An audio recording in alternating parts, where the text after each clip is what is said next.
Sorry Hari, ഒന്ന് cut ചെയ്യണേ. സാറിൻ്റെ ജീവിതത്തിലെ അനുഭവത്തിൽ നിന്ന് മറക്കാനാകാത്ത ഒരു മുഹൂർത്തം, അത് അധ്യാപന രംഗത്തോ സാഹിത്യത്തിലോ അല്ലെങ്കിൽ സാംസ്കാരിക രംഗത്തോ കലയിലോ എടുത്തു പറയാൻ പറ്റുന്ന, എല്ലാവർക്കും ഉണ്ടാകില്ല അങ്ങനെ ചില ചില കാര്യങ്ങൾ.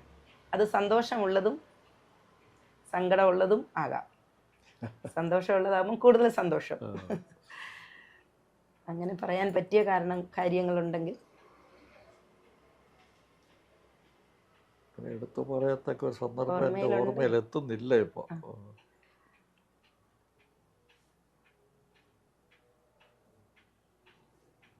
ഈ വാർഷികത്തിന് ഇവിടെ 50-ാം വർഷം ഇത് പ്രയോജനം ഉണ്ടെങ്കിൽ അവനെ കട്ടി ഞാൻ എൻ്റെ ഒരു അനുഭവം ഏത് മറക്കാൻ വയ്യാത്ത അനുഭവം എന്ന് പറഞ്ഞുകൊണ്ട് ഈ 50-ാം വർഷം ആഘോഷിച്ചപ്പോൾ ഇവിടെ വലിയ പന്തലൊക്കെ ഇട്ട് രാത്രി പരിപാടി ഉണ്ടായിരുന്നു. ഇപ്പോൾ ഈ ഡിസിപ്ലിൻ പാലിക്കാൻ സാറന്മാർ കാണുമല്ലോ. ആ കൂട്ടത്തിൽ ഒരാൾ ഒരു സാർ എൻ്റെ കൂടി ഒന്ന് പറയും, സാറ് കുറേ നേരം അവിടെ വന്നിരിക്കണമെന്ന് പറഞ്ഞു. വെച്ചാൽ ഇത്തിരി പ്രശ്നമാണ്. കാരണം രണ്ട് സൈഡിലും, ഒരു സൈഡിൽ ഗേൾസും മറ്റേ സൈഡിൽ ബോയ്സും ഇരിക്കുകയാണ്. അപ്പോൾ നാടകത്തിനുണ്ട് ലൈറ്റ് അണയ്ക്കുമ്പോൾ ഒരു പിന്നെ പ്രശ്നം ഉണ്ടാകണം. അപ്പോൾ ഞാൻ അവിടെ ചെന്ന് തന്നു. അപ്പോൾ ഒരു വികൃതി കണ്ടു. വലിയ വികൃതി എന്ന് പറയാനല്ല, എന്നാലും എനിക്ക് ഇഷ്ടപ്പെടാത്തതുകൊണ്ട് ഞാൻ ആരും പതുക്കെ പിടിച്ചിട്ട് ഒരു NCC ബോയോട് പറഞ്ഞ് പിന്നെ ഉള്ളിൽ കൊണ്ടുവിടുമെന്ന് പറഞ്ഞു. കൊണ്ടുപോയി. ഇത് പറയാമോ എന്നതിന് എനിക്ക് അറിഞ്ഞില്ല. വേണ്ടി വന്നാൽ കട്ട് ചെയ്യാം. അതെ. അപ്പോൾ കുറേ കഴിഞ്ഞ് എന്നെ സാറന്മാരെല്ലാം കൂടി സാറ് വീട്ടിൽ പോകണം എന്നും പറയാൻ എന്നെ നിർബന്ധിച്ച് വീട്ടിൽ. ഞാൻ പറയാം എന്ത് കാര്യം? എന്നെ വീട്ടിൽ കൊണ്ടാക്കിയവർ. ഒടുവിലാണ് അറിയുന്നത് ഞാൻ ഒരുത്തിനെ അടിച്ച് തള്ളിയിട്ട് അവൻ ചാവാൻ പോകണമെന്ന് പറഞ്ഞൊരു പ്രചരണമായി ഇവിടെ. അപ്പോൾ ഡോക്ടറെ വിളിച്ചുകൊണ്ട് വന്ന് അപ്പോൾ ചികിത്സിച്ചുകൊണ്ട് രക്ഷപ്പെട്ടു, അല്ലെങ്കിൽ ചത്തുപോയന. ഞാൻ പിന്നെ അടിച്ചു എന്ന്. അപ്പോൾ ഞാൻ പിന്നെയാണ് അറിഞ്ഞത്. അപ്പോൾ പിറ്റേ ദിവസം സ്കൂളിൽ വന്നപ്പോഴത്തേക്ക് ഈ പറഞ്ഞ വിദ്യാർത്ഥി ഉടുപ്പിട്ടിട്ടില്ല, കഴുത്തിലൊക്കെ തൈലമൊക്കെ ഇട്ടുകൊണ്ടിരിക്കുകയാണ് വലിയ അവശനായിട്ട്. അപ്പോൾ ഞാൻ ചോദിച്ചത് അവനൊന്നുമില്ല. അപ്പോൾ ഹെഡ് മാഷാണ് പറഞ്ഞത്, ഇങ്ങനെ നിങ്ങൾ അടിച്ചിട്ടുണ്ട്. ഞാൻ പറഞ്ഞു അവനെ ഞാൻ അപ്പോഴാരെന്നോറും അറിഞ്ഞുകൂടാ, അവൻ്റെ മേലിൽ ഞാൻ അവനെ പിടിച്ച് ഇങ്ങനെ വലിയ എന്ന് പറഞ്ഞു. അപ്പോൾ വലിയ അവശനായിരുന്നു. അപ്പോൾ ഞാൻ എൻ്റെ കാറിൽ ഇവനൊക്കെ ചികിത്സിക്കാൻ ആയുർവേദ ആശുപത്രി കൊണ്ടുപോകണം എന്നാണ്.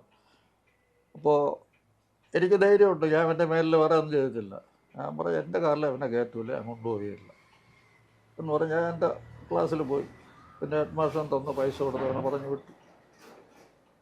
പിന്നെ ആ സംഭവം അങ്ങ് മാറി. അത് കഴിഞ്ഞൊരു 3-4 മാസം കഴിഞ്ഞപ്പോൾ ഞാൻ ലാബിൽ പഠിപ്പിച്ചുകൊണ്ടിരിക്കുകയാണ്. അപ്പോൾ ലാബിൽ എൻട്രൻസ് ഈ കുട്ടികളെ ഫേസ് ചെയ്യുന്നതിൻ്റെ ബാക്കിലാണ് എൻട്രൻസ്. അപ്പോൾ കുട്ടികൾ പറഞ്ഞ ഡോറിലൊരാൾ വന്നു. ഞാൻ നോക്കിയപ്പോൾ ഈ പയ്യനാണ്. അപ്പോൾ ഞാൻ പറയും എന്ത് എന്ന് പറഞ്ഞ് ഞാൻ അവൻ്റെ അടുത്തോട്ട് വന്ന് ഓടി വന്ന് എൻ്റെ കാലിൽ തൊട്ട് തൊഴുത് മുട്ടുകുത്തി കരച്ചിൽ. ഞാൻ പറയും എന്ത്? ഞാൻ അവൻ്റെ പേര് പറയുന്നില്ല. സാർ ഞാൻ ശബരിമല പോവുകയാണ്, സാർ അനുഗ്രഹിക്കണം. ഞാൻ സാറിൻ്റെ കൂടി മാപ്പ് പറയാതെ പോയാൽ ഞാൻ തിരികെ വരില്ല എന്ന് എനിക്കൊരു പേടി. അതുകൊണ്ട് ഞാൻ അന്ന് എൻ്റെ കൂടി പലരുമൊക്കെ പറഞ്ഞാണ് ഞാൻ അഭിനയം കാണിച്ചത്. എനിക്കത് സാറിൻ്റെ കൂടി പറയാതിരിക്കാൻ നിവൃത്തിയില്ലെന്ന് പറയും. അവൻ കരച്ചിരിക്കരച്ചിലാണ്. പിന്നെ ഞാൻ അവനെ അടച്ചു നിർത്തി, നീ വിഷമിക്കില്ല, എനിക്ക് ധൈര്യമുണ്ട്, ഞാൻ നിന്നെ ഒന്നും ചെയ്യില്ല എന്ന് പറഞ്ഞു. നിനക്കൊന്നും പറ്റിയില്ല എന്നും എനിക്കറിയാം. ആരൊക്കെ പറഞ്ഞ് അഭിനയിപ്പിച്ചതാണ്. ഏതായാലും അങ്ങനെ അത് എൻ്റെ ജീവിതത്തിൽ മറക്കാവുന്നില്ല. പക്ഷെ പറയുന്നത് ശരിയാണെന്ന് എനിക്ക് തോന്നുന്നില്ല. അയ്യോ പാവം. എന്നിട്ട് കുറേ കാലം കഴിഞ്ഞ് ഞാൻ ബസ്സിൽ വരുമ്പോൾ ഇരിക്കാൻ സ്ഥലമില്ല. ഒരുത്തൻ ചാടി എഴുന്നഴിച്ച് എനിക്ക് സീറ്റ് കയറുന്നു. ഈ ചുവന്ന ഉടുപ്പൊക്കെ ഇട്ടിട്ടുണ്ട്. ഇവനാണ് ഇവനല്ലോ രക്ഷാസൈന്യം എന്നൊക്കെ പറഞ്ഞൊരു വിഭാഗം ഉണ്ടല്ലോ, അതിൽ ചേർന്ന്. അപ്പോൾ അവരെയാണ് ഈ വേഷം ചുവപ്പ്. അങ്ങനെ അപ്പോൾ ഞാൻ സ്ഥല സന്തോഷം. അപ്പോൾ അവനായാലും നല്ല നിലയിലായി. അപ്പോൾ അത് എൻ്റെ ജീവിതത്തിലേ മറക്കാൻ ഒക്കില്ല, ആർക്കും കേൾക്കണവർക്കും മറക്കാൻ ഒക്കില്ല. പക്ഷെ അത് വേണ്ട. എനിക്ക് അപ്രീഷിയേറ്റ് ചെയ്തത് എനിക്കന്ന് വളരെ ഹൃദ്യമായിട്ട് തോന്നി. അന്ന് ഡയറക്റ്റാണ് ഈ സ്റ്റുഡിയോയ്ക്കകത്തിരുന്ന് സംസാരിക്കുന്ന അപ്പോഴാണ് ബ്രോഡ്കാസ്റ്റ്. അന്ന് റെക്കോർഡിംഗ് ഒന്നുമില്ല ആ. തുടങ്ങിയ കാലത്ത്. ഇതുകൊണ്ട് 61 മറ്റാണ് 65 ശേഷമാണ് റെക്കോർഡിങ് തുടങ്ങിയത്. അതിന് ശേഷമുള്ള എനിക്ക് കേൾക്കാം, കാരണം റെക്കോർഡ് ചെയ്തിട്ട് വന്ന് നമ്മൾ പ്രോഗ്രാം ഇടുമ്പോൾ നമുക്ക് കേൾക്കാം. ആദ്യത്തെ ഒരു അപ്രിസിയേഷൻ അതെ അതെ അതെ. അത് സാർ അത് ഹരി ഒന്നും കൂടെ അത് പറഞ്ഞ് എടുത്താലോ? ആദ്യത്തെ സാറിന് കിട്ടിയ ആദ്യത്തെ ഒരു അപ്രിസിയേഷനാണ് ARL. അത് സാർ അത് ആ ഒരു രീതിയിലൊന്ന് പറഞ്ഞാൽ. വേറെ ഏതെങ്കിലും ഉണ്ടോ നോക്കട്ടെ. അങ്ങനെ ഓർമ്മയിൽ വരണില്ല. ഒരുപാടുണ്ടെങ്കിലും ഓർമ്മയിൽ വരുന്നില്ല എന്ന് പറഞ്ഞിട്ട് സാർ ഇതങ്ങ് പറഞ്ഞാൽ മതി. ഈ ARL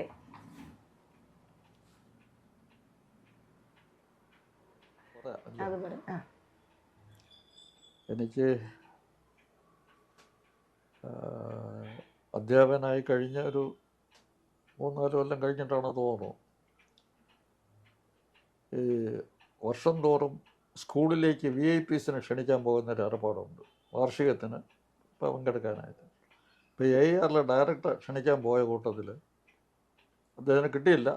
അവിടെ ഉള്ള ഒരാൾ ചോദിച്ചു, സാറിൻ്റെ സബ്ജക്റ്റ് എന്താണെന്ന് ചോദിച്ചാൽ ഞാനിങ്ങനെ സയൻസാണ്, ഫിസിക്സാണെന്ന് പറഞ്ഞു എന്ന് പറഞ്ഞിട്ട് പോന്നു. ഒരാഴ്ച കഴിഞ്ഞപ്പോൾ ഒരു കടലാസ് വന്നു, ഒരു പ്രോഗ്രാം, അങ്ങനെ കുട്ടികൾക്ക് വേണ്ടിയിട്ട് അരമണിക്കൂറിലുള്ള പ്രോഗ്രാം. അപ്പോൾ സബ്ജക്റ്റ് അതിൽ കൊടുത്തിട്ടുണ്ട്. കാരണം ഞാൻ ആദ്യമായിട്ട് ആ സബ്ജക്റ്റിന് നമ്മൾ സാധാരണ അവിടെ ഇപ്പോൾ ഒരു യൂണിവേഴ്സിറ്റി ലൈബ്രറിയിലൊക്കെ പോയി അതിൻ്റെ കുറേ കളക്ട് ചെയ്തിട്ട് ഒരു അത് വായിക്കുന്ന രീതിയിലുള്ളവരാണ്. ശാസ്ത്രമാണെങ്കിലും ഞാൻ പറയാൻ കാര്യം കൂടുതൽ പ്രോഗ്രാമും കുട്ടികളുമായിട്ട് ബന്ധപ്പെട്ട് അവരെ കൂടി ഇരുത്തിയിട്ടാണ്. ഇതിപ്പോൾ ആദ്യം അല്ലാതെ തന്നെയുള്ളൊരു ഇപ്പോൾ തയ്യാറാക്കി ഞാൻ ARL പോയി. ആദ്യമായിട്ട് അതിൻ്റെ എഡ്യൂക്കേഷൻ പ്രോഗ്രാമിൻ്റെ അതോറിറ്റി കൈനക്കര കുമാരമുള്ള സാറായിരുന്നു. അപ്പോൾ അദ്ദേഹത്തിൻ്റെ സ്ക്രിപ്റ്റ് കാണിക്കണം, വായിച്ച് നോക്കിയിട്ട് അദ്ദേഹത്തിന് സ്ക്രിപ്റ്റൊക്കെ ഇഷ്ടപ്പെട്ടു. പിന്നെ വായിക്കുന്ന രീതി, ഉച്ചാരണമൊക്കെ അദ്ദേഹം തന്നെ പരിശോധിച്ചിട്ട് തിരുത്തേണ്ടതെല്ലാം തിരുത്തി അങ്ങനെ പരിശീലിച്ചാണ് ആദ്യമായിട്ട് AR പ്രോഗ്രാം. അപ്പോൾ ARL ആ പ്രോഗ്രസ് ചെയ്യുന്ന മുറിക്കകം വളരെ പെലേഷ്യലായിട്ട് അറേഞ്ച് ചെയ്തൊരു മുറിയാണ്, മൈക്ക് വെച്ചിട്ടുണ്ട്. അപ്പോൾ സാറ് മേശയിൽ ഒരു വശത്ത്, ഞാൻ മറുവശത്ത്, സാർ എന്നെ കൊണ്ട് വായിപ്പിക്കും. അപ്പോൾ കംപ്ലീറ്റ് കറക്റ്റ് ടൈം ആയിരിക്കണം. ഇപ്പോൾ 30 മിനിറ്റ്സാണ്. അപ്പോൾ വായിക്കാൻ ലൈറ്റ് കാണുമ്പോൾ തുടങ്ങണം. അതനുസരിച്ച് വായിച്ചപ്പോൾ സാറ് ശരി എന്ന് പറഞ്ഞിട്ട് സാറ് വെളിയിറങ്ങും. ലൈറ്റ് കറക്റ്റ് 3:30 ആകുമ്പോൾ ലൈറ്റ് വരും. അപ്പോൾ തുടങ്ങണം, അരമണിക്കൂറിട്ട് തീർക്കണം. അങ്ങനെയാണ്. അപ്പോൾ ഏതായാലും പ്രോഗ്രാം ലൈറ്റ് നോക്കിയിരുന്ന് കറക്റ്റ് സാറ് പറഞ്ഞ അനുസരിച്ചെല്ലാം ശ്വാസം പിടിച്ചെല്ലാം കറക്റ്റായിട്ടൊക്കെ ചെയ്ത് കഴിഞ്ഞ് വെളിയിലിറങ്ങിയപ്പോൾ സാറിൻ്റെ മുഖം, സാറ് കൊള്ളാമെന്ന് പറഞ്ഞില്ല, തിരക്കേടില്ല എന്ന് പറഞ്ഞപ്പോൾ അത് കേട്ട് ആ ഒരു ആഹ്ലാദം എനിക്ക് വാസ്തവത്തിൽ ഒരിക്കലും മറക്കാൻ വയ്യാത്തൊരു രംഗമാണത്. സാറിൻ്റെ അറിഞ്ഞോടല്ല, അറിയാമോ? കൈനക്കര കുമാരമുള്ള അന്ന് പ്രസിദ്ധനായ അധ്യാപകനാണ്. നമ്മുടെ സ്കൂളിലൊക്കെ അധ്യാപകനെന്നൊക്കെ. അദ്ദേഹം മാത്രമല്ല, സാഹിത്യകാരനാണ്. ARL പ്രസിദ്ധനായിട്ടുള്ളത്. ആളിത്തിരി ഗംഭീരനാണ്, ആൾ കണ്ടല്ലെങ്കിൽ. അപ്പോൾ അതൊരു മറക്കാൻ വയ്യാത്തൊരു രംഗമാണ്. ഹരി, നമ്മുടെ നാട്ടുകാർ, ശിഷ്യഗണങ്ങൾ, സുഹൃത്തുക്കൾ എല്ലാവരും സാറിനെ വളരെ ബഹുമാനത്തോടു കൂടിയാണ് കാണുന്നത്. എന്താണെന്നറിയില്ല, സാറിനെ കുറിച്ച് പറയുമ്പോൾ എല്ലാവരുടെയും സന്തോഷം ആ സാറോ എന്ന് ചോദിക്കും. അത്ര ബഹുമാനമാണ് സാറ് തന്നിരിക്കുന്നത്. സാറിന് എന്താണ് അഭിപ്രായം? ഒരു ചോദ്യം തെറ്റാണെന്നറിയാം, എങ്കിലും അല്ല, ഇത് 100% ശരിയാണെന്ന് എനിക്ക് അഭിപ്രായമില്ല.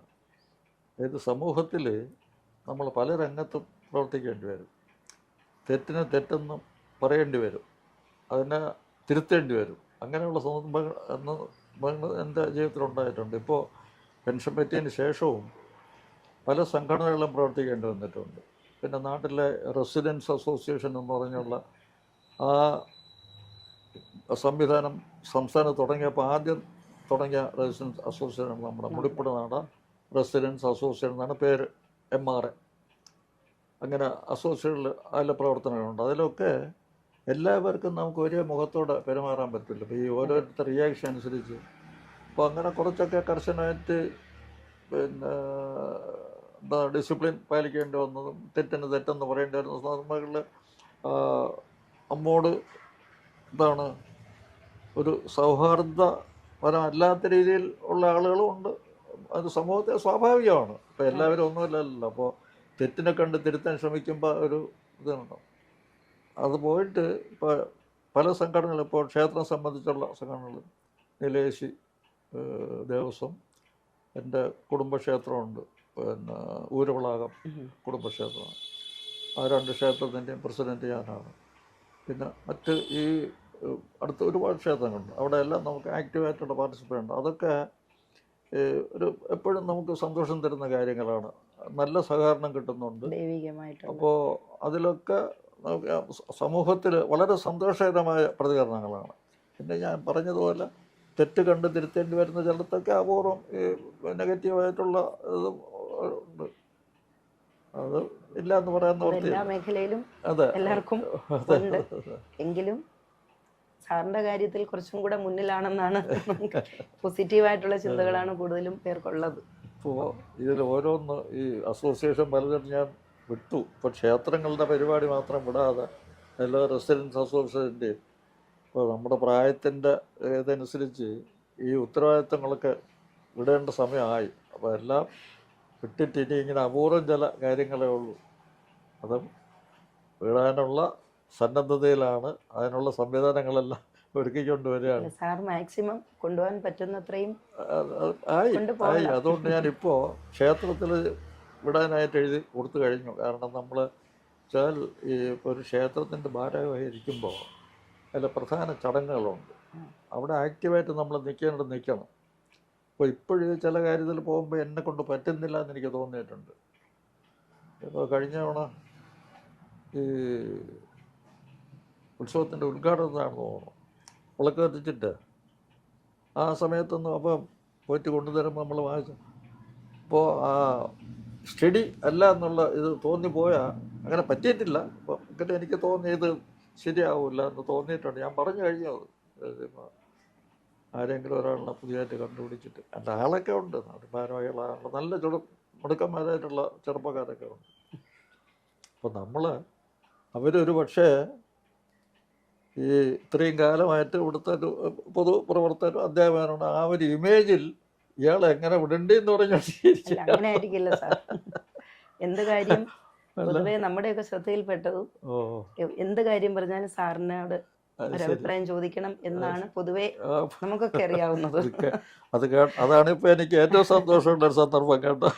ആണ് അങ്ങനെ സാറിനോട് നമുക്ക് അഭിപ്രായം ചോദിക്കാം. ഏത് സംഘടനയായാലും അതാണ് നാട്ടില് നമ്മൾ കേൾക്കുന്നത്. അങ്ങനെയാണ്, നമ്മുടെ മനസ്സിലും അങ്ങനെയാണ്. അത് അറിയുമ്പോൾ ഞാൻ പറയില്ലേ, എനിക്ക് അതുപോലെ ഒരു സന്തോഷം വേറെ ഇല്ല.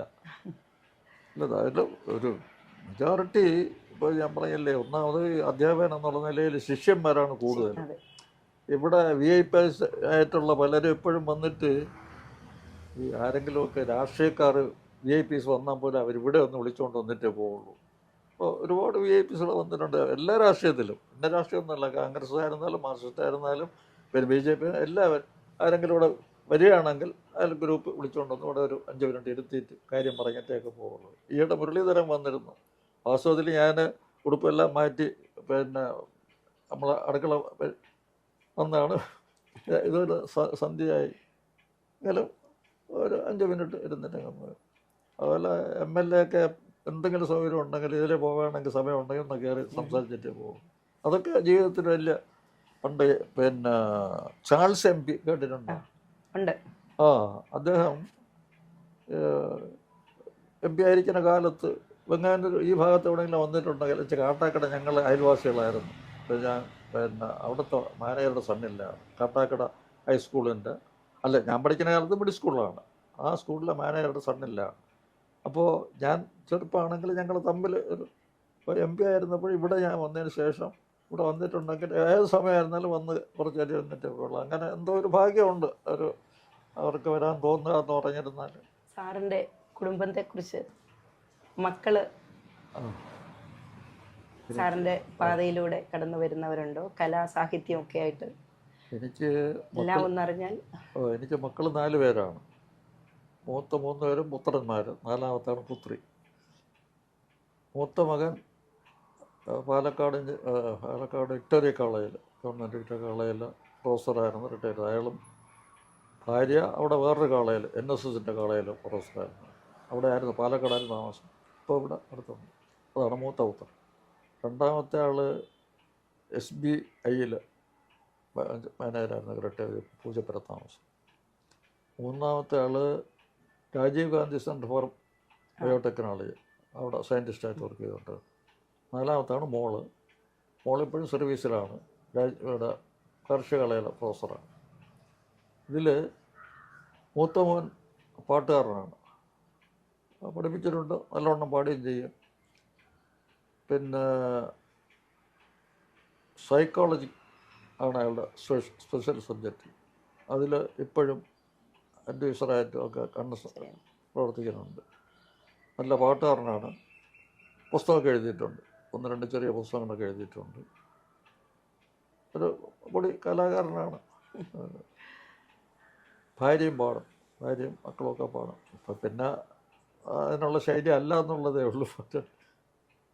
അയാൾ പുസ്തകം എഴുതിയിട്ടുണ്ട്, സാഹിത്യകാരനും കൂടിയൊക്കെയാണ്. കാളയിലും മറ്റൊക്കെ അഭിനയിക്കുകയൊക്കെ ചെയ്തിട്ടുണ്ട് നാടകത്തിൽ അയാൾ.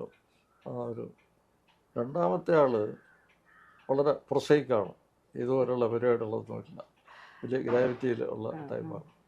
മൂന്നാമത്തെ ആൾ രണ്ടും ചെറിയ കലാപരിപാടിയും ഉണ്ട്, അതേ സമയത്ത് അത്ര മൂത്തയാളിൻ്റെ അത്ര ഒന്നുമില്ല. അങ്ങനെ മോള് പാടുകയും ചെയ്യും, ഡാൻസ് പഠിച്ചിട്ടുണ്ട്. അന്ന് ഈ ജനത ആർട്സിൽ അതിൽ ഡാൻസ് പഠിച്ച കൂട്ടത്തിൽ ഒന്ന് എൻ്റെ മോള്, പിന്നെ ഇപ്പോഴത്തെ സ്കൂൾ മാനേജർ ദീപ്തി അറിയാം, പിന്നെ ഇപ്പോൾ ഉമ, ഇവർ 3 പേരൊക്കെ അന്ന് ആ ഗ്രൂപ്പിൽ കുറേ അധികം കുട്ടികളുണ്ടായിരുന്നു ഡാൻസ് പഠിച്ചുകൊണ്ടായിരുന്നു. അപ്പോൾ മോള് പരിപാടിക്കൊക്കെ ഇവരെല്ലാവരെയും കൊണ്ടുപോകായിരുന്നു. ഈ തമിഴ്നാട്ടിലൊക്കെ ഉള്ള പരിപാടിക്ക് കൊണ്ടുപോകും, രാത്രി ഡാൻസ് പരിപാടിക്കെല്ലാം കൊണ്ടുപോയിട്ട് അപ്പോൾ ഡാൻസിലൊക്കെ പിടിക്കുകയാണ്.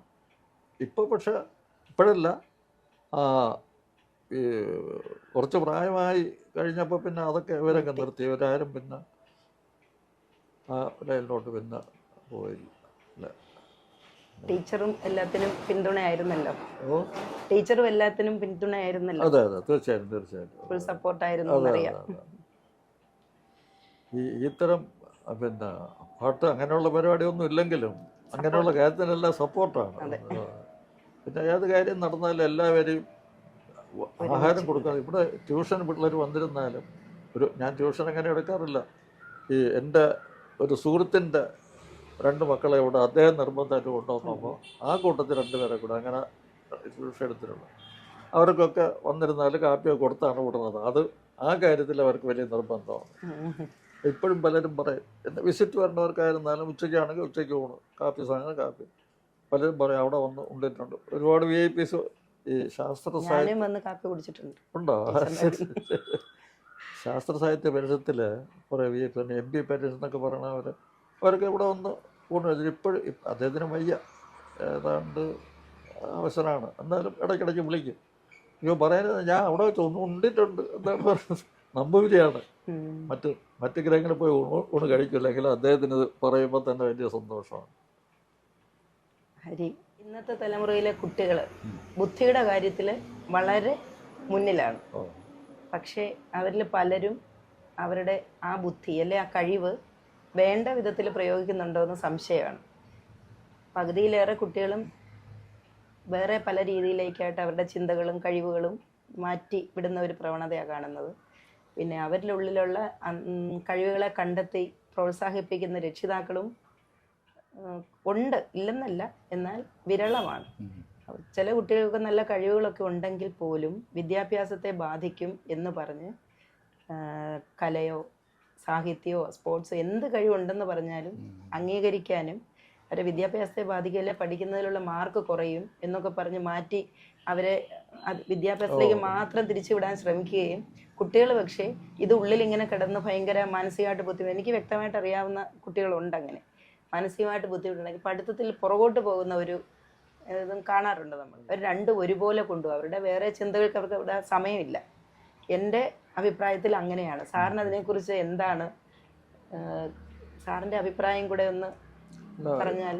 ഈ എക്സ്ട്രാ ആക്ടിവിറ്റീസ് ഉദ്ദേശിക്കുന്നത്, അതായത് നമ്മളിപ്പോൾ അക്കാഡമിക് എന്ന് പറയുമ്പോൾ ക്ലാസ്സിൽ പാഠങ്ങൾ പഠിക്കുക, ആ ലൈനിൽ മാത്രം ശ്രദ്ധിക്കുന്നുള്ളൂ. അങ്ങനെ പഠിക്കുന്ന കുട്ടികളെക്കാളും മെച്ചമായിരിക്കും മറ്റ് കലാ രംഗത്തോ എന്തെങ്കിലും കൂടി പഠിക്കുകയും ഒക്കെ ചെയ്യുന്ന വിദ്യാർത്ഥികളുടെ സ്റ്റാൻഡേർഡ് എന്നാണ് എൻ്റെ അഭിപ്രായം. പ്രായോഗികമായിട്ടും അങ്ങനെയാണ്. അതായത് ഈ അക്കാഡമിക് എന്ന് പറയുന്നത് ഈ ഐസൊലേറ്റ് ചെയ്ത് പ്രത്യേകം നിർത്തുന്ന ഒരു ഇതല്ല, ഒരു ടോട്ടൽ ലൈഫാണ്. ജീവിതത്തിൻ്റെ ഒരു ആകത്തുകയാണ് വിദ്യാഭ്യാസം എന്ന് പറയുന്നത്. അല്ലാതെ ഈ പുസ്തകത്തിലെ കണക്ക്, ഭാഷ, സയൻസ് എന്ന് മാത്രം ഒതുക്കുന്നതല്ല, അത് ജീവിതം ആകുന്നില്ല. അപ്പോൾ ജീവിതത്തിൽ മൊത്തം ആകണമെന്നുണ്ടെങ്കിൽ ഇതിൻ്റെ കൂടെ മാനസികമായിട്ടും മനസ്സിൻ്റെ ആരോഗ്യത്തിനും ആവശ്യമാണ്. മറ്റ് ഇത് ഇപ്പോൾ കല തന്നെ വേണമെന്ന് ഞാൻ പറയുന്നില്ല, ഏത് ഫീൽഡായിരുന്നാലും, ഇപ്പോൾ സ്പോർട്സ് ആയിരുന്നാലും ആ തരത്തിൽ പ്രവണതയുള്ള കുട്ടികളുടെ അക്കാഡമിക് അച്ചീവ്മെൻറ്റ് ശരിക്കും പറഞ്ഞാൽ സാധാരണ മറ്റു കുട്ടികളെക്കാളും മെച്ചമെന്നാണ് ഞാൻ കണ്ടിട്ടുള്ളത്. ഒരിക്കലും അത് സാധാരണ വിദ്യാഭ്യാസത്തെ ബാധിക്കുകയല്ല, അതിനെ കോംപ്ലിമെൻ്റ് ചെയ്യുകയാണ് ചെയ്യുന്നത് എന്നാണ് എൻ്റെ അനുഭവത്തിലും അങ്ങനെയാണ്, എൻ്റെ അഭിപ്രായം അത് തന്നെയാണ്. അതുകൊണ്ട് കുട്ടികൾക്ക് വെറും ഈ അക്കാഡമിക് ലൈൻ പോയിട്ട് എക്സ്ട്രാ ഈ നേരത്തെ സയൻസ് ക്ലബിൻ്റെ കാര്യം പറഞ്ഞല്ല, സയൻസ് ക്ലബിൽ സാധാരണ പഠിക്കേണ്ട സമയം അപഹരിക്കത്തക്ക രീതിയിൽ പോലും ചില പ്രവർത്തനം വേണ്ടി വരും. അത് അപ്പോൾ ശരിക്കും പഠിത്തത്തിനെ ബാധിക്കും എന്ന് ധരിച്ച ആളുകളുമുണ്ട്, അതിന് പിന്നെ കുട്ടികളെ നിരുത്സാഹപ്പെടുത്തിയ ആളുകളുമുണ്ട്. പക്ഷേ അതിൽ ചേർന്ന കുട്ടികളുടെ അച്ചീവ്മെൻറ്റ് ഭാഗ്യ കുട്ടികൾക്ക് ഇല്ല എന്നുള്ളതാണ് എൻ്റെ അനുഭവം. അതുകൊണ്ട് പാട്ടായിരുന്നാലും ഡാൻസായിരുന്നാലും മറ്റ് കല ആയിരുന്നാലും ആ തരത്തിൽ ഉള്ള ഒരു കഴിവുള്ള കുട്ടികളെ അതിനെ ആ രീതിയിൽ വിടുന്നത് ഈ സാധാ മറ്റ് വിദ്യാഭ്യാസത്തെ ബാധിക്കുകയല്ല ചെയ്യുന്നത്, അതിനെ കോംപ്ലിമെൻ്റ് ചെയ്യണം, അതിനെ അനുകൂലിക്കുകയാണ് ചെയ്യുന്നത്. കുട്ടിക്ക് നല്ലതാണത് എന്നാണ് എൻ്റെ അഭിപ്രായം. ഇവർക്ക് വേറെ എക്സ്ട്രാ ഇതൊന്നും അല്ലാത്ത വേർതിരിഞ്ഞു പോകുന്ന ഒരു കാര്യങ്ങളിലേക്ക് കടക്കാനുള്ള സമയം കിട്ടത്തില്ല. അതായത് വിദ്യാഭ്യാസത്തോടൊപ്പം കലയോ സാഹിത്യമോ സ്പോർട്സോ എന്തെങ്കിലും ആണെങ്കിൽ അവർക്ക് അതിനുള്ള ടൈമേ കിട്ടുള്ളൂ. ഇതൊന്നും ചെയ്യാതിരിക്കുന്നിടത്തോളം കുട്ടികൾ മൊബൈൽ യൂസ് ചെയ്യും. നമ്മളിപ്പോ കാണുന്ന പല കാര്യങ്ങളും മനസ്സെപ്പോഴും ഈ ലൈനിൽ തന്നെ ആക്റ്റീവ് ആയിരിക്കും. മറ്റേ വികൃതികൾ കാണിക്കാനുള്ള സ്പെയർ ടൈം കിട്ടൂല, അതാണ്. അതുകൊണ്ട് വാസ്തവത്തിൽ എൻ്റെ അഭിപ്രായം അത് തന്നെയാണ്. ഇപ്പോൾ പഠിത്തം മാത്രമല്ല, മറ്റ് കലാപരിപാടികൾ അതും കൂടിയൊക്കെ അഭ്യസിക്കുന്നത് വിദ്യാഭ്യാസത്തെ സഹായിക്കുകയുള്ളൂ, ഒരിക്കലും അതിന് പ്രതികൂലമായിട്ട് നിൽക്കില്ല. ഇങ്ങനെ ലഘുവായ ഒരു സംസാരത്തിലൂടെ അല്ലെങ്കിൽ ഒരു സംഭാഷണത്തിലൂടെ തീരുന്നതല്ല സാറിൻ്റെ ജീവിതാനുഭവങ്ങൾ. സാഹിത്യമായാലും ഏത് രീതിയിലുള്ള ഇതുവരെയുള്ള ജീവിതാനുഭവങ്ങൾ എന്നറിയാം. എങ്കിലും സാറിനോട് ഒന്ന് രണ്ട് കാര്യങ്ങളും കൂടെ ചോദിച്ചുകൊണ്ട് സമയപരിമിതി കൊണ്ട് നിർത്താം. ഒന്ന്, സാറ് പറഞ്ഞു ഇപ്പോൾ 95 വയസ്സായി ഇന്ന്. ഈ പ്രായത്തിലും ഇത്ര ഊർജ്ജസ്വലതയോടെ ഇരിക്കാനും കാര്യങ്ങൾ ഓർത്തെടുത്ത് പറയുവാനും പഴയ കാര്യങ്ങളെക്കുറിച്ചൊക്കെ ചിന്തിക്കുവാനും എഴുതാനും അങ്ങനെ എപ്പോഴും ആക്റ്റീവായിട്ട് തന്നെയാണ് ഞാനൊക്കെ കണ്ടിട്ടുള്ളത്. ഇങ്ങനെ ഇരിക്കുവാൻ സാറിൻ്റെ എന്താണ് അതിൻ്റെ കാരണങ്ങൾ? അല്ലെങ്കിൽ സാറിൻ്റെ ദിനചര്യയാണോ അങ്ങനെ കൊണ്ടെത്തിക്കുന്നത്? സാറിൻ്റെ മനസ്സാണോ? അത് ഇപ്പോഴത്തെ കുട്ടികൾക്ക് വേണ്ടി സാർ അതും കൂടെ ഒന്ന്, ഇപ്പോൾ എല്ലാവരും മടി പിടിച്ചിരിക്കുന്ന ഒരു ചെറിയ ഒരു തലവേദന വന്നാൽ 1 മാസം കിടപ്പ്, തലവേദനയായിപ്പോയി, അല്ലെങ്കിൽ ജലദോഷമാണ്, അങ്ങനെ മടി പിടിച്ചിരിക്കുന്ന ഒരു കാലമാണിത്.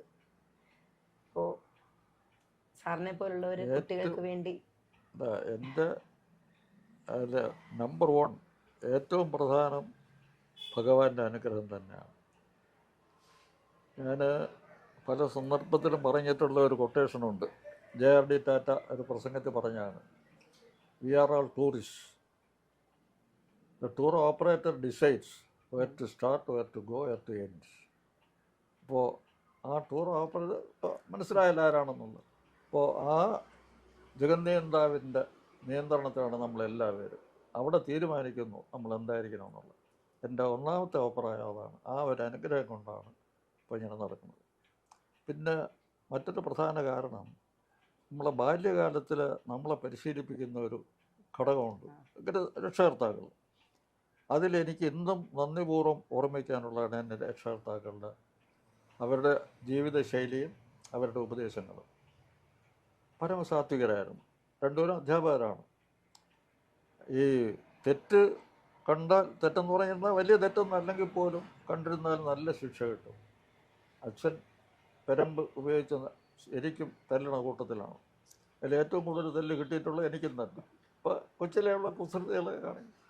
അപ്പോൾ ഞാൻ പറയാൻ കാര്യം, ഒന്ന് ദൈവത്തിൻ്റെ അനുഗ്രഹം, രണ്ടാമത്തത് നമ്മുടെ മാതാപിതാക്കളുടെ വീട്ടിൽ അവരുടെ ശിക്ഷണമാണ് ഏറ്റവും പ്രധാനം.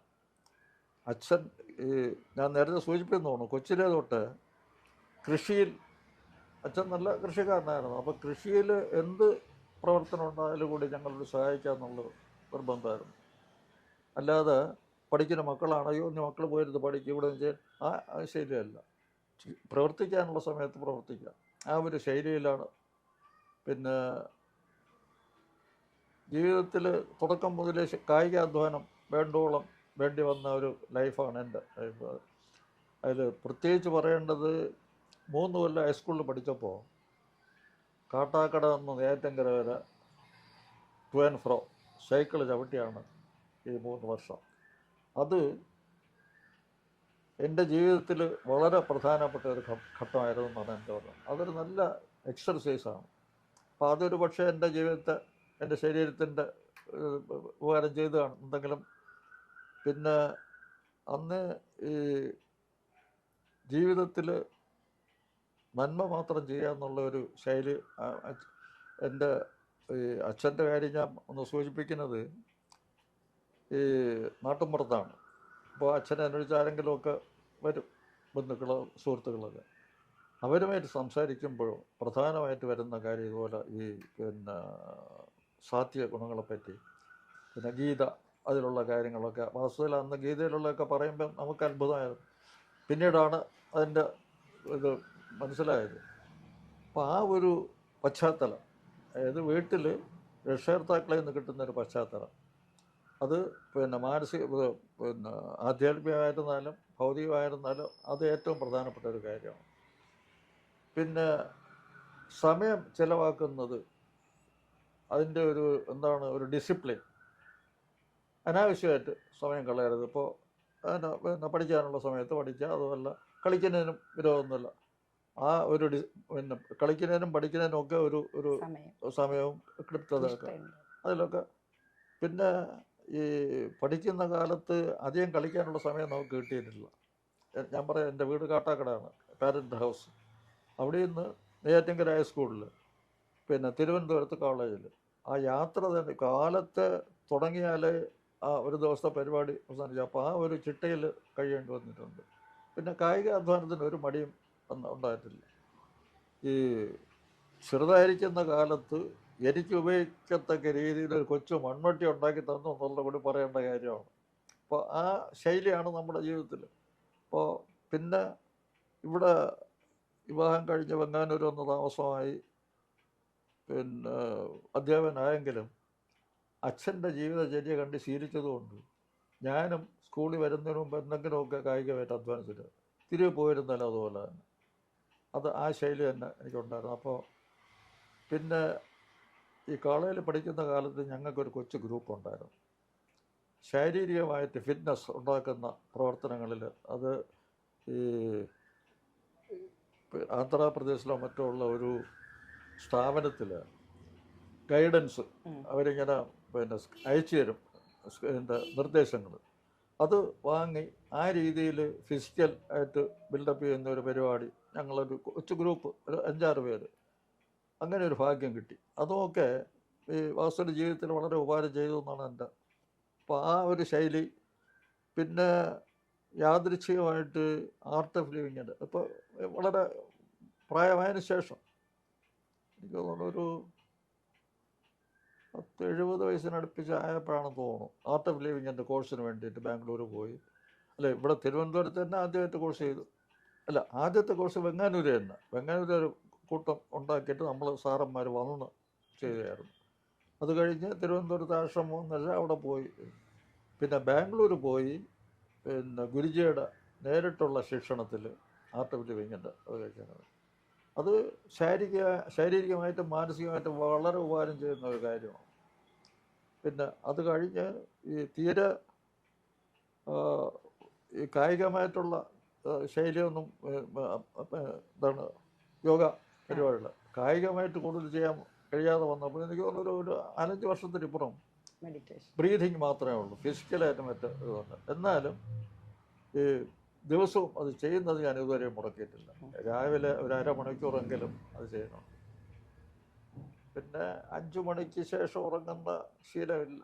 അപൂർവമായിട്ട് ചിലപ്പോൾ ഉറങ്ങാൻ പോകണതല്ലാതെ 5 മണിക്ക് എണീക്കും, കുളി കഴിഞ്ഞ് യോഗ, പിന്നെ ഒരു 10 മിനിറ്റ് പൂജാമുറിയിൽ, ഇത്രയും ദിവസവും. ബാക്കിയെല്ലാം സാധാരണ രീതിയിൽ തന്നെ. ആ ഒരു ശൈലി ദൈവകൃപയാൽ ഇതുവരെ മാറ്റേണ്ടി വന്നിട്ടില്ല. ആ ഒരു റുട്ടീൻ ഇപ്പോഴും നടത്താൻ കഴിയുന്നത് ഒരു ഭാഗ്യം എന്ന് മാത്രമേ പറയാനുള്ളൂ. ഇന്നത്തെ തലമുറയോട് ഒരു ഗുരുനാഥൻ എന്നുള്ള നിലയിൽ സാറിന് പറയാനുള്ള ഒരു ഉപദേശം? അത് ഇത്തിരി ബുദ്ധിമുട്ടുള്ള കാര്യമാണ്. എങ്കിലും 1-2.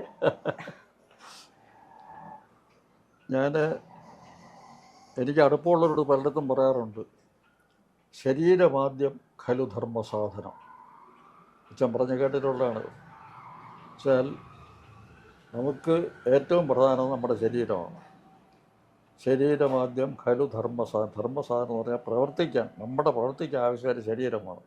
ശരീരം ഭംഗിയായിരുന്ന നല്ല രീതിയിലിരുന്നാൽ, അതുകൊണ്ട് ശരീരമാദ്യം ഖലു ധർമ്മസാധനം. ശരീരത്തിന് ശ്രദ്ധിക്കണം. അവരവരല്ലാതെ വേറെ ആരും നമ്മുടെ ശരീരത്തിന് ശ്രദ്ധിക്കും. അതുകൊണ്ട് ഓരോരുത്തരുടെയും കൊടുക്കേണ്ട ഏറ്റവും പ്രധാനപ്പെട്ട ഉപദേശം അവരവരെ ആരോഗ്യം അവരവർ ശ്രദ്ധിച്ച് നോക്കിയാലേ പറ്റുള്ളൂ. മരുന്നുകൊണ്ടോ മറ്റുള്ളവരുടെ സഹായം കൊണ്ടോ ആരോഗ്യം നിലനിർത്താൻ വിചാരിക്കുന്ന മിഥ്യയാണ്. നമ്മുടെ ശരീരത്തിന് എന്താണ് ആവശ്യമെന്നുള്ള അവരവരറിയണം. പിന്നെ എന്താണെന്നുള്ള വ്യായാമമൊക്കെ ഇപ്പോൾ പ്രത്യേകം പറയേണ്ട എല്ലാവർക്കും അറിയാം. ന്യായമായിട്ടുള്ള വ്യായാമം വേണം. പിന്നെ ന്യൂട്രീഷൻ, ആഹാരം, ഇത് രണ്ടും കൃത്യമായിട്ടുണ്ടായിരുന്നാൽ ശരീരം നേരെയായിരിക്കും. അല്ലാതെ മരുന്നുകൊണ്ട് ഒരിക്കലും ശരീരത്തെ നേരെയാക്കാൻ പറ്റില്ല. പിന്നെ ഔഷധം ആവശ്യം വന്നാൽ ഔഷധം വേണ്ടെന്നല്ല ഞാൻ പറഞ്ഞത്, വേണ്ടി വന്നാൽ ചെയ്തേ പറ്റുള്ളൂ. പക്ഷെ കഴിയുന്നിടത്തോളം കൃത്യനിഷ്ഠയും അതെ, നമ്മുടെ ദിനചര്യയും ആഹാരവും നമ്മുടെ ശരീരത്തെ എങ്ങനെ ബാധിക്കുന്നു നമ്മളറിഞ്ഞ് ചെയ്യണം. അത്രയാണ്. സാറിൻ്റെ വിലയേറിയ സമയം ഞങ്ങൾക്ക് വേണ്ടി ചിലവാക്കിയതിന് സാറിന് 1000 നന്ദി. ഒപ്പം ദീർഘായുസോടെ ഇനിയും ഒരുപാട് കാര്യങ്ങൾ ചെയ്യുവാൻ ഈശ്വരൻ അനുഗ്രഹിക്കട്ടെ എന്ന് പ്രാർത്ഥനയോടെ നിർത്തട്ടെ. ഈ ഒരു സന്ദർഭം ഉണ്ടാക്കി തന്നതിന് ഞാനും നന്ദി പറയാണ്. ഈശ്വരൻ്റെ കൃപയാണ്. അപ്പോൾ ഇത് ഞാൻ പറയല്ലേ, പ്രതീക്ഷിച്ചതല്ല, വളരെ അനുഗ്രഹീതമായ ഒരു സന്ദർഭമായിട്ട് ഞാനിതിനെ കാണുന്നു. വളരെ നന്ദി.